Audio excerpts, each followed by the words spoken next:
So in this little video, we're going to look at some top tips to do with constructing anchors.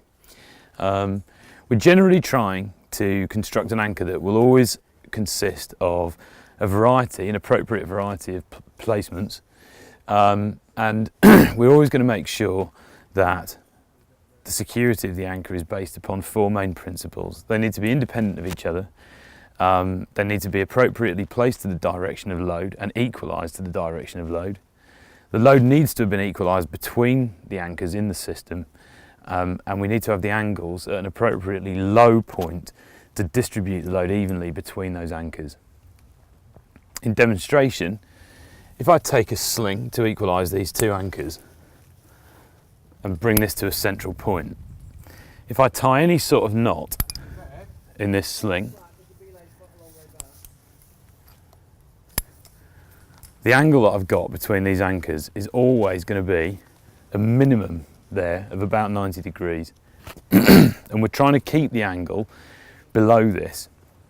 Main reason for that is that we're trying to distribute the load between the anchors rather than put more force on them than is necessary. So to lower this angle, I'm going to use a rope. At the top of the crag, when I'm constructing the anchor, I've placed my pieces in the belay, and instead of using a sling, because the angle's going to be too high, I'm going to get the rope involved in the system so that I can reduce the angle between. So I'm going to go up, go to my furthest away anchor, clip the rope through it, pop the screw gate shut. I'm then going to clip my rope through the nearer anchor, and as in the leading video, I'm going to bring the rope down to a V at my waist, and you'll notice that instantly, as soon as I've done this, the angles between these two anchors has reduced considerably. I've now got to tie into these anchors to create a secure system. I'm going to orientate my carabiner so it's pointing away from the rope connected to my harness and in the line of the rope running back down the crag to my belayer. This means that when I tie my clove hitches at my waist, they're stacked neatly in the carabiner with no twisting.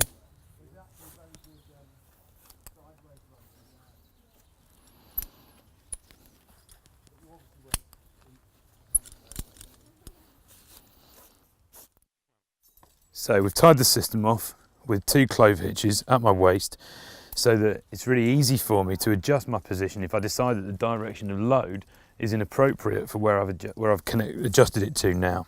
I can very easily in this situation move my position by just taking slack either way through the knot, tighten it up on one side, feed a bit of slack through, and then take a little bit of slack back out of that, and I've moved my position for a direction of load more in that angle than the angle behind me. Following the principle of IDEAS, or IDEA is the acronym that we use to help people remind themselves whether a belay system's secure, I'm checking to make sure that the anchors are independent of each other, so if one of them rips out, the other one won't get any kind of shock load, and yet they're tied off and independent. Are they directional for the direction of load that I'm going to put on them? And are they directional? Are the gear placements taking the load in an appropriate direction? Yep. Are they equalised? Are they under equal tension? So I just give them a flick to make sure, and both of them nice and secure, so they're under equal tension. The angle, perfectly, the angle we'd be looking for would be somewhere around 60 degrees, and this is below that, which is sound. And finally, is it safe? Is everything now completely appropriate? So I've got my carabiner screwed up, This single snap gate that I've got here is in free space and I'm in visible range of it, so it's totally secure. Everything here is now following that theory of the IDEAS principle.